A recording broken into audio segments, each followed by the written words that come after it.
Hi everyone, and welcome to Ask Christa, the place where you can ask questions about how to work through business challenges and workplace issues. I'm Christa Dhimo, and today I'm answering the listener question, why do so many startups fail? This is episode 4 of 6 in my Business Basics series, where I've consolidated some of the most common listener questions I've received since launching 3 months ago. And I've been surprised with the number of questions I've received asking for perspective for why startups fail, what startups need to do to succeed, how to become more comfortable overall with the prospects of becoming a business owner and starting up your own business. So I'm going to touch upon a lot of those points, and I'm starting with the common assumptions people have about founders. Some might try to say that founders are built differently because they are willing to take risks, but I challenge that assumption. It might appear that way, but if you look at entrepreneurial studies, it's that they are compelled to put themselves out there, fueled by the spirit of and deep belief of how their product will change the world. In a way, the vision they have for their product overtakes the fear they likely still have about failing and becoming an entrepreneur, becoming a founder of a startup. Founders who so deeply believe in what they are building will describe their drive as though they are a vessel for their idea, their product to take shape and become available to and for others.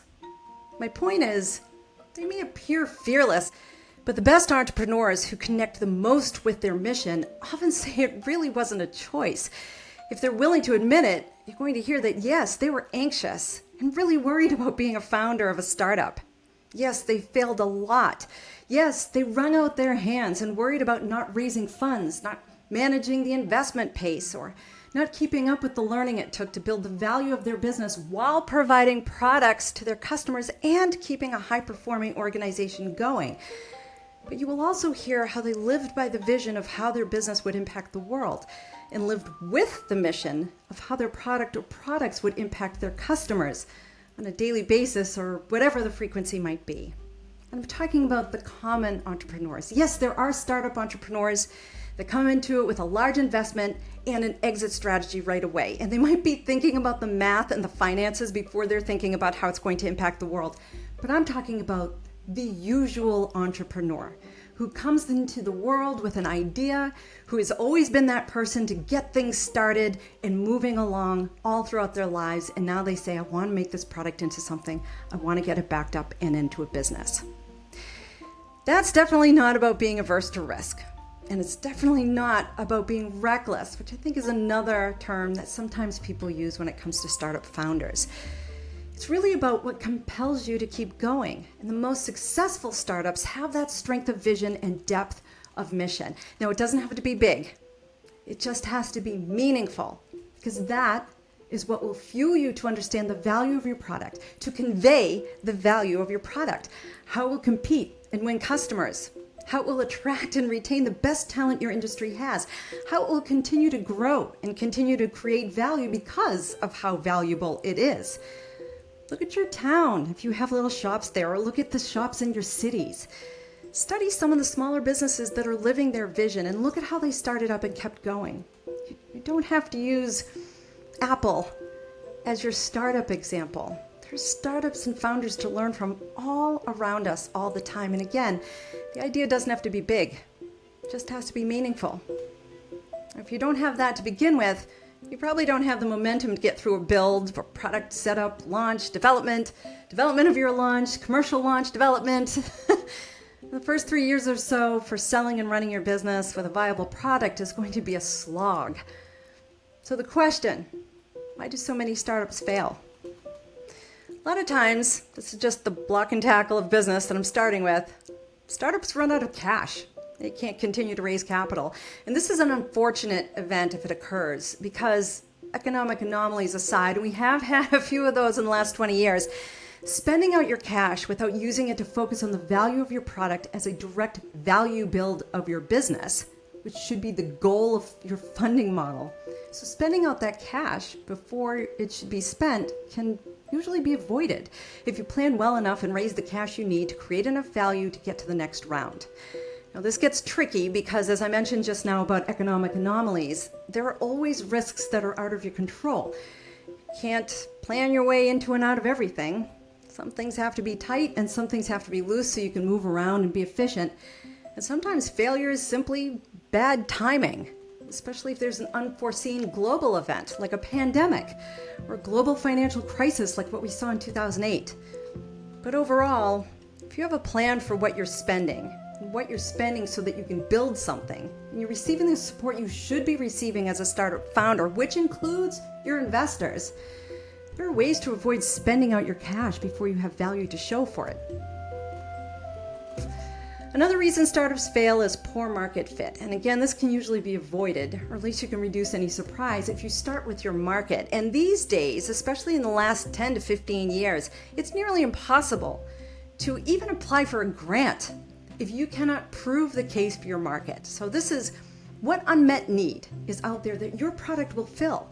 Meaning, how will your product do for your customer what no other product can do? You also have to know, who are your competitors? How good are they compared to you? How much of the market do they already have? And how will you price your product so that it's appealing for your customer and maybe appealing for your competitor's customer so you can be competitive in the marketplace? And then also pays your bills. Oh yeah, there's a business you have to run.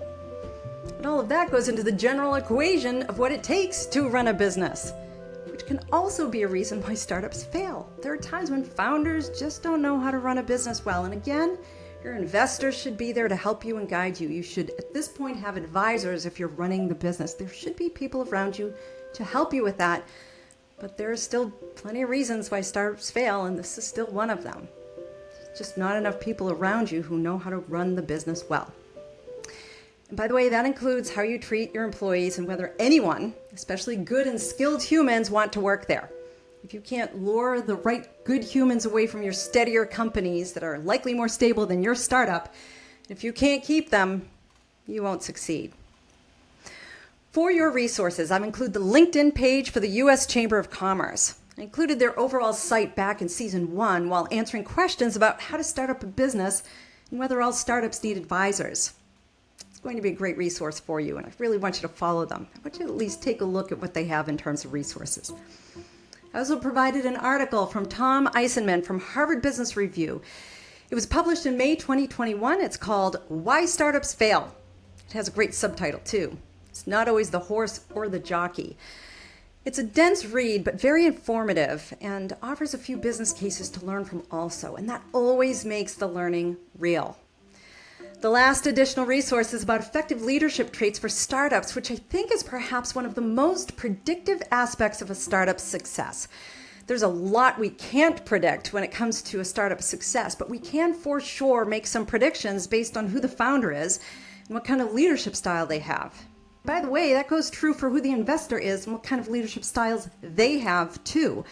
A lot of people don't consider how important investors are as leaders in the startup lane. And just because you have the purse doesn't mean you're built or trained to motivate and guide and advise and collaborate with founders for a successful startup outcome. The article is from the University of San Diego online, written by Carlton C. O'Neill. It's called Top Traits of an Effective Leader for Startups and Beyond. It's well written, accessible, and relatable. It also includes various links to other articles about leadership.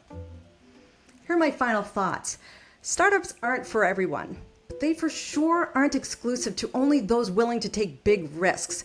And overall, when we look at why so many startups fail, there are a lot of ways that failure can be avoided or at least reduced. This includes better founder preparation and support, and founder resources available in various professional organizations and sites, even LinkedIn, or various startup and founder resources available through your local small business groups or local chamber of commerce. There are capital access platforms available also, such as Scroobius, which I'll add to the additional resources section in the show notes. I talked a bit about them and their founder, Alison Byers, during the last episode 28, that talked about the different funding models for startups. Okay, and it's a wrap for episode 29. Remember to submit your question. Go to my show's website, askchrista.com. That's Christa with a CH, and click on the Submit a Question button. While you're there, follow my show, which is available wherever you listen to your podcasts, although it's also on YouTube under Ask Christa as well. While on my site, You can also sign up for my Sunday night newsletter called More Answers to prep you up for the work week, and you'll receive my Survivor's Guide to Business Challenges and Workplace Issues too. Thank you for your support. Keep those questions coming, and remember, if you have a business challenge or workplace issue, ask Christa.